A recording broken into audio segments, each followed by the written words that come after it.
Bienvenidos a Sonidos de Psicología,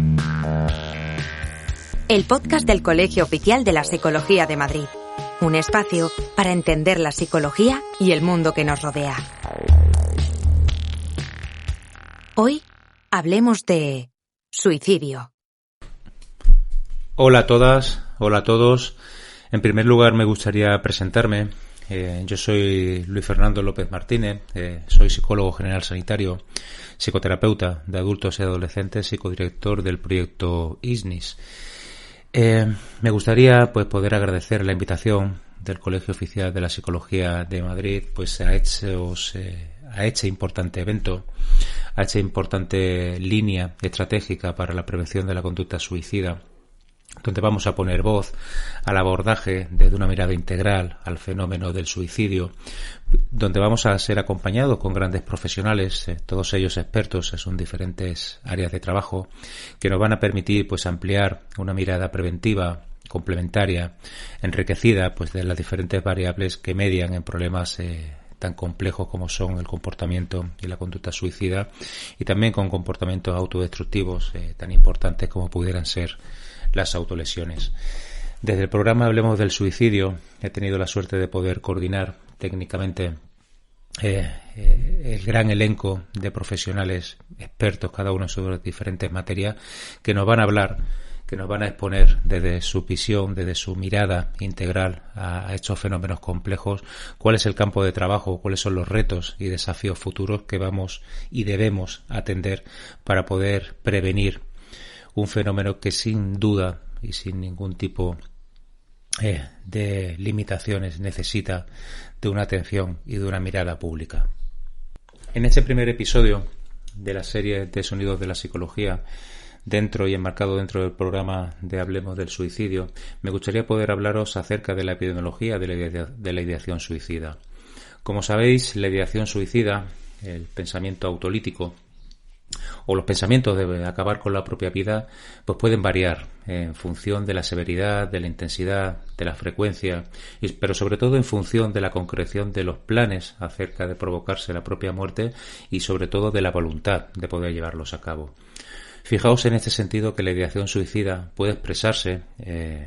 como pensamientos, como racionalizaciones, como procesos cognitivos que pueden ser momentáneos en diferentes momentos y con respecto a diferentes circunstancias relacionadas con la propia existencia de la persona, con respecto a su propia falta de sentido o al valor de la propia vida. O quizás también se puede experimentar como breves pensamientos de muerte o incluso como ideación, como planificación de determinadas estructuras de pensamientos, de comportamientos, con planes concretos, podríamos decir de algún modo, o permanentes para poder acabar con la propia vida, pero sobre todo con un fuerte componente de preocupación de tipo obsesivo con la posible idea de suicidarse. De manera que la presentación que suelen presentar las personas que están aquejadas, que sufren de esa desesperanza, que encuentran en sus días estos pensamientos de tipo a veces obsesivos, rumiantes, muy frecuentes, oscilan o pueden oscilar entre presentaciones de tipo agudas y muchas veces crónicas. Fijaos que la ideación suicida es más frecuente que los intentos de suicidio o que incluso los suicidios consumados. Los datos sobre la prevalencia de la ideación suicida son muy variables. Fijaos que de diferentes estudios que se han realizado en torno a la década de los años 70, se ha podido encontrar una prevalencia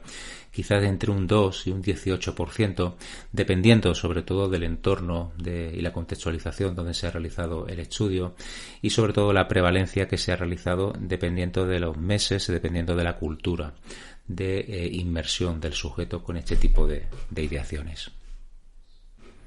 El suicidio es un fenómeno que ha sido estudiado en diferentes países del mundo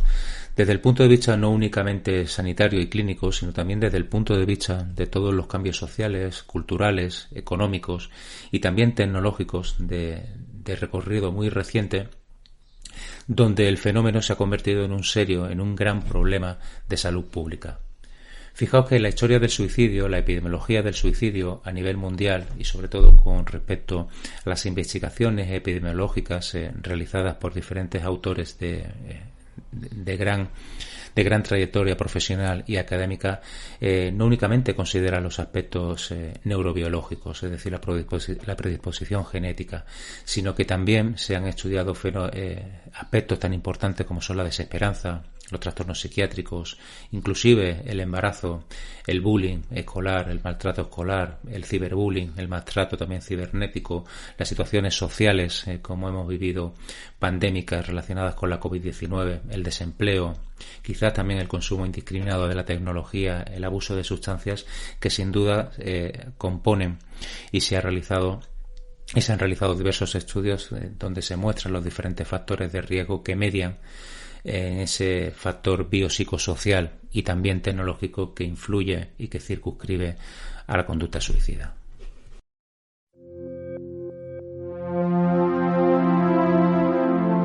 Estás escuchando Sonidos de Psicología, un podcast del Colegio Oficial de la Psicología de Madrid.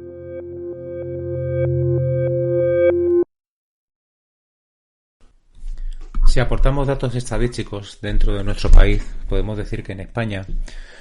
la información estadística sobre suicidios es ofrecida por el Instituto Nacional de Estadística precisamente en el registro de fallecimientos anuales según la causa de muerte.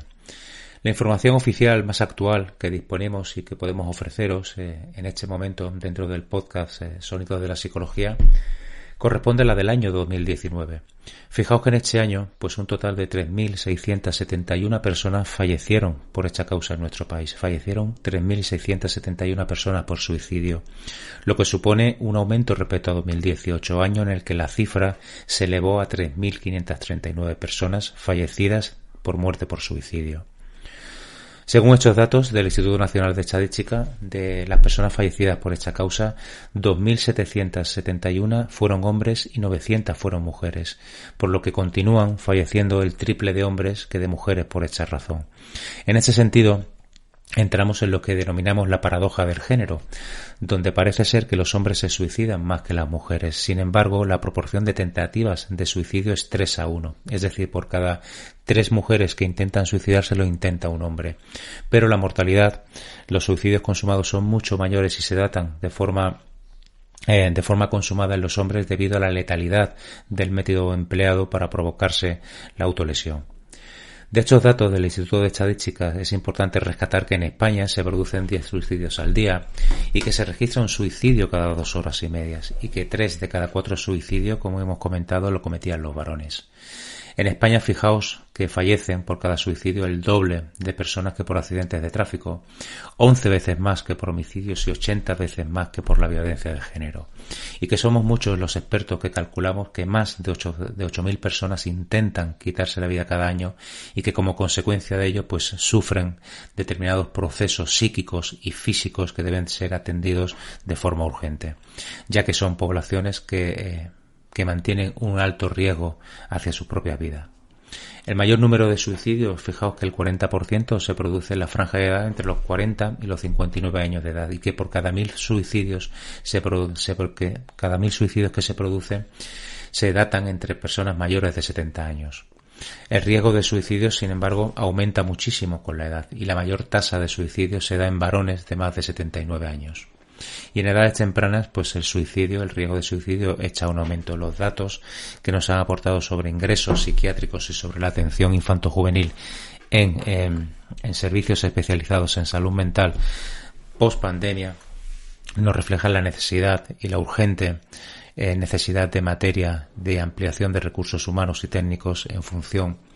de las carencias que observamos en determinados servicios dedicados a la salud mental.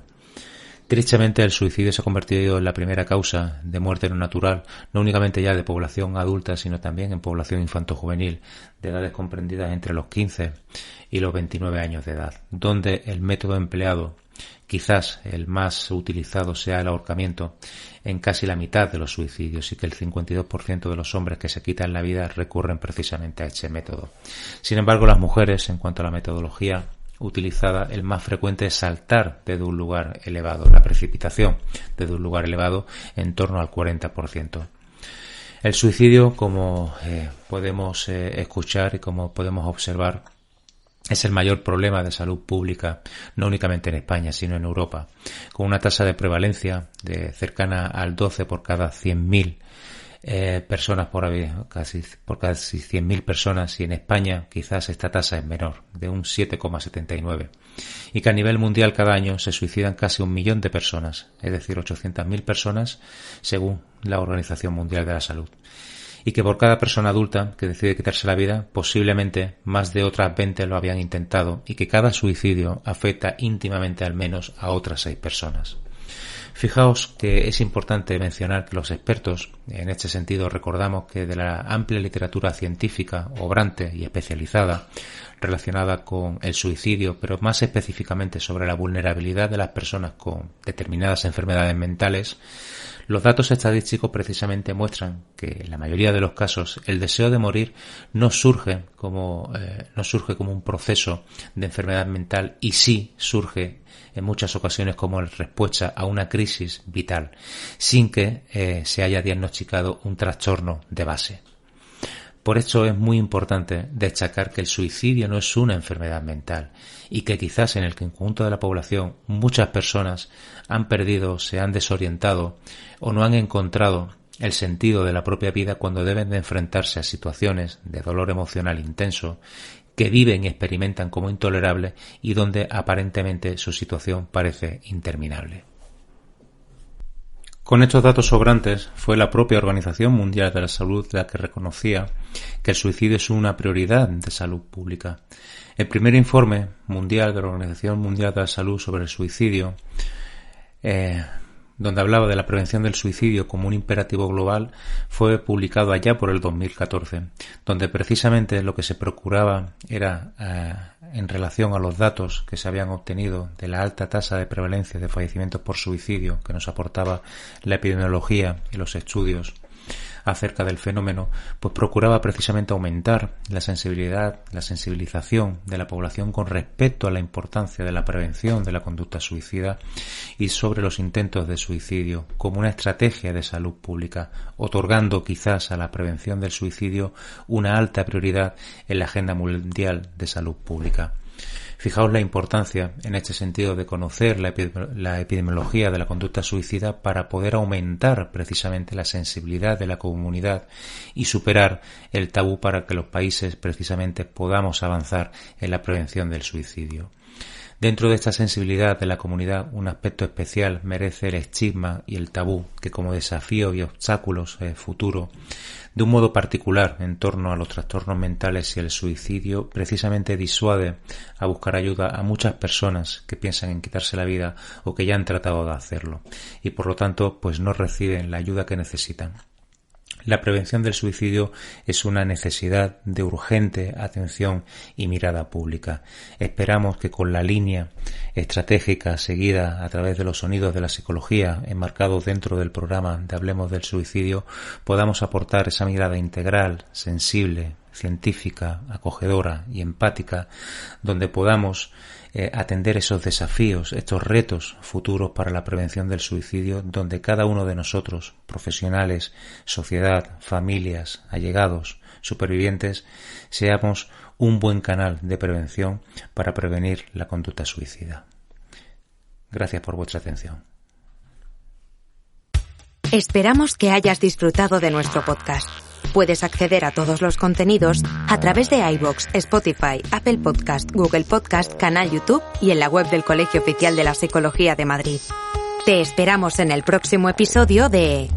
Sonidos de Psicología.